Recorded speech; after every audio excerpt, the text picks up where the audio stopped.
இங்க development politics பேச முடியுமானா ரொம்ப ரெண்டு எக்ஸாம்பிள் கொடுத்துறேன். 11 அதிமுக ஆட்சி காலத்துல நீங்க எங்களுக்கு அதிகப்படியான சீட்டு வேணும்னு கேட்டதுக்கு, அதிகப்படியான சீட்டு வேணும்னா இந்த 11 மெடிக்கல் காலேஜ் வச்சுக்கோ, அதுல பர்சன்டேஜ்ல உங்களுக்கு பிரச்சனை சால்வ் ஆயிடும். 11 மெடிக்கல் காலேஜ் கொடுத்ததுல இருந்து ஆரம்பிச்சு டிஃபென்ஸ் காரிடார் வரைக்கும் எல்லாமே எய்ம்ஸ் கட்டப்பட்டு கொண்டிருக்கிறது. ஏன் வந்து மாநிலங்கள்ல ஒரு நிமிஷம் சார், ஏன் சார் நேரத்துக்கு ஏன் சார் அவங்க வந்து லேண்ட் அக்வயர் பண்ணி கொடுக்கல?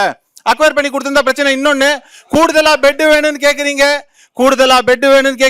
கூடுதல் ஃபெசிலிட்டி வேணும்னு கேக்குறீங்க. இந்த மாதிரி ஒவ்வொரு விஷயத்திலும் ஏற்கனவே சூர்யா பலமுறை பேசிவிட்டார் அவர் பொதுவெளியில.